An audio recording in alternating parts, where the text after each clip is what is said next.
Монголын хараагуучуудын одоо үндэсний холбооны нөхөн зэрэг сургалтын төвийн захирал Дэлгэрмаатай ярилцах байна. За сайн байна уу? За сайн байна уу? Телевиз үзэгчдээ өнөөдрийн мэнд хүргэе.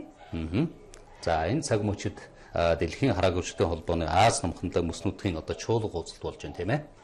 Тийм өнөөдөр бол Аз намханлагын бүс нутгийн чуулга уулзалт Монгол улсад анх удаа зохион байгуулагдаж байгаа. Манай энэ хөгжлийн бэрхшээлтэй иргэдийн холбоодоос ер нь дэлхийн энэ хараагуучдын холбоонд хэдэн гишүүнээр ирсэн бэ? Монголын хараагуучдын үндэсний холбоо бол хөгжлийн бэрхшээлтэй иргэдийн ууган төрийн бүс байгууллага Монгол улстай. Тэгээ 1980 онд дэлхийн хараагуучдын холбоонд нийлсэн. За тэгээд ер нь бол 2000 оноос нэлээ манай үйл ажиллагаа идэвхтэй болсон. Тэгээ үйл ажиллагаагаа таниулж чадсан төр засагтаас олон талт одоо нөлөөлөл үзүүлж дэлхийн хараагуучдын үндэсний холбооны хэрэгжүүлж байгаа бодлого шийдвэрийг хамтдаа хэрэгжүүлж байсны үр дүнд манай холбооны ерөнхийлөгч тухайн одоо дэлхийн хараагуучдын холбооны удирдах зөвлөлийн гишүүнээр бас ажиллах ийм боломжтой бас болсон. Дэлхийн хараагуучдын холбоотой бол 253 улс их оронтойгоо нэг зорилготой ажиллаж байгаа. Монгол улсад болж байгаа дэлхийн хараагуучдын холбооны Аз намханлаг бүс нутгийн чуулга уулзалтын гол одоо онцлог зорилго юу байна вэ?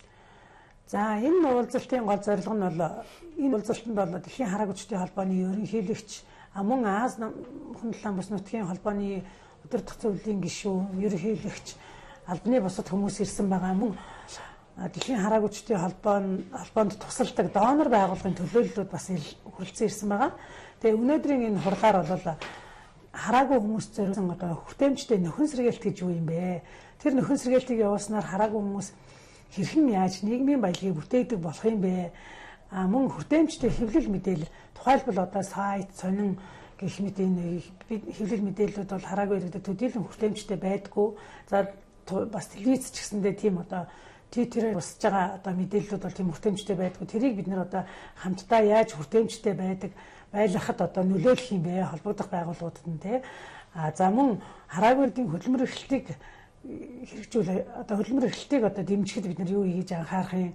Ерөнхий боловсролд одоо юу хийж анхаарахыг, мэрэгжил ихтэй сургуульд мэрэгж эзэмшүүлэхэд яаж анхаарах юм бэ гэдэг талаар төр засагтайгаа яаж уялдаж холбогдож ажиллаж ийсэн гэдэг талаар туршлага солилцох ийм бас боломж бүрдэж байгаа. Мөн шинээр одоо нэвтрүүлэх бие биенээсээ одоо шин санаачлагыг одоо авах ийм боломж бүрдэж байгаа.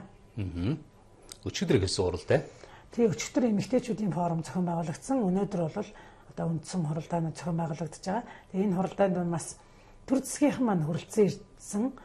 Нийгмийн хамгаалалт хөдөлмөрийн сайд Чин зориг, за нийгмийн хамгаалалт хөдөлмөрийн бодлого зохицуулалт бодлогын газрын дарга, одоо тунгалаг тамир гэх мэтчлэн одоо төр засгийн төлөөллүүд бол анхаарал хандуулж оролцож байгаа. Энэ бол бас хараагүй иргэд хөгжлийн бэрхшээлтэй иргэдээ Монгол улс дэмжиж байгаагийн одоо сайхан жишээ юм аа гэдгийг хэлэхэд хатаа байна. Таавал нөхөн сэргээх сургалтын төвийн захирлын хувьд бол ер нь нөхөн сэргээх гэж юу хэлж байна? Та тухайг тодорхойлох уу? Хараагүй иргэдийн алдагдсан боломжийг одоо яаж нөхөх юм бэ? Тухайн хүн хараагүй төрсөн цагаас хойш хараагүй байх юм бол тэр хүмүүс одоо нийгмийн амьдралд яаж оролцоход нь дэмжлэг үзүүлэх юм бэ? Одоо хүмүүс хараад аливаа зүйлийнхаа 90%-ийг сурдаг гэж ийм эрдэмтдийн нотлохоо байдаг. Тэгтэл төрлийн хараагүй хүмүүст одоо яаж аливаа зүйлийг мэдрүүлж, тэмдрүүлж, одоо үнэрлүүлж бүх эрхтний тусламжтайгаар яг одоо адилхан мэдээлэлээр хангах юм бэ? За мөн шинээр хараагүй болсон хүмүүст одоо урдынх амьдралд одоо яаж эргэж оролцох юм бэ? Гэхдээ хараагаа ашиглахгүйгээр бусад эрхтнийхээ тусламжтайгаар яаж одоо аливаа зүйлийг хийж сурж нийгмийн баялаг бүтээгч болох юм гэдэг талаас нь одоо эхлэл суурийг тавьдаг ийм төв байгаа. Нэг үед бол манай хөгжлийн бэрхшээлтэй иргэд за хараагүй улсууд бол төрийн болоод бас төрийн бус байгууллагуудад за хувийн хөвшилтөл ажиллаад эхэлчлээ тий. Тийм одоо бол бас ажиллаж эхэлж байна. Хөгжлийн бэрхшээлтэй иргэдэд чиглэсэн агентлаг байгуулагдаж байна. Шинээр одоо засгийн газрын зүгээс бол одоо агентлаг байгуулагдаар болсон тий. Тийм. Гэх мэтчлэнгээр бол манай хараагүй иргэд бас өөрсдөө дуу хоолойгоо нэлийн хүчтэй өргөж төр засгийнхан бас биднийг маш сайн сонсдгийн үр дүнд одоо уялдаа холбоо нь бол энэ одоо шин байгууллагууд хүмүүс шинээр ажлын байртаа болж байгаа ийм сайхан жишээнээр илэрч гарч байгаа гэж бодож байна. Тэгээ өшөө бас хийх ажлууд бол бидний өмнө бол байгаа. Чуулга уулзалтаас одоо хамгийн ихний үр дүн харагдж байна уу? Ер нь бол харагдаж байна. Бид нар бол одоо ингээд дэлхийн хараагуучдын холбооны ерөнхийлөгч Фред Шройдер гэдэг хүний илтгэлийг өнөөдөр сонслоо. Тэгээ тэр илтгэл дээр одоо маш олон чухал зүйлийг ярьж байна. Энд дээр юу ярьсан бэ гэхээр Braille ном хэвлэх, Braille одоо төхөөрөмж гэдэг бол маш их өндөр өртөгтэй байдаг. Тэрийг хамтдаа яаж багасгах вэ? Мэдээж зүгээр хараагүй хүмүүс ингээл одоо та нар хэвлэх ёстой, та нар дэмжих ёстой гэдэг хүмүүсээс гуйгаад байдаг хүмүүс биш. Тэгэхээр бидний оролцоо юу байх юм бэ? Гэтэ мэдээж энэ Braille одоо хэрэгслүүдээ бол бүгдээрээ ашиглана. А ихтэй бид нар яаж хямд үнэтэй, хямд одоо зардалтай зүйлийг ашиглаж одоо дэлхийд бусад хүмүүстэй бас хувь нэмрээ оруулах бай, татвар төлөгчдийнхээ бусад хүмүүсийнхээ мөнгийг бас яаж хэмжих вэ гэдэг талаас ч гэсэн одоо дэлхийн хэмжээнд бас яригдж байгаа юм байна. Тэгээ Монгол улс энд бас анхаарлаа хандуулж ажиллах ёстой юм байна. Гэрчлэнгээр энэ олон сайхан одоо жишээнүүдийг бол авч ярьж байна л да. Энэ Braille номоо манайх өөрсдөө хэвлждэг үү? Өөрсдөө хэвлэх үйлдвэртэй юу? Тий, өөрсдөө хэвлдэг болсон. 1964 оноос 2004 он хүртэл Монгол улс Braille ном хэвлэх төвгүй байсан. За тэгээд 2004 оноос хөтөлбөр нийгмийн хамгааллын яамны одоо дэмжлэгтэйгээр Braille ном хэвлэх төв маань байгуулагдсан.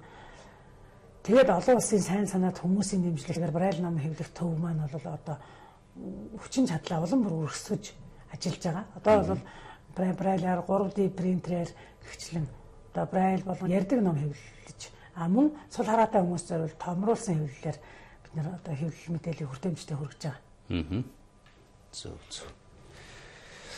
Юу нөхөн сэргээхийн сургалтын төвд бол нэлээд олон хүмүүс хамрагдана үз?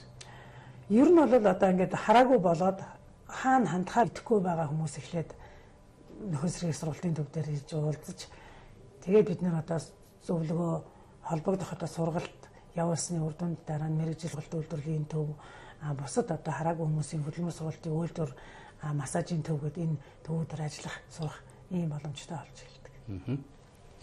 За бүс нутгийн чуулга улсад маань хэдэн хоног үргэлжлэх вэ? Бүс нутгийн чуулга уулзалт бол 3 өдрийн хугацаанд явагдана.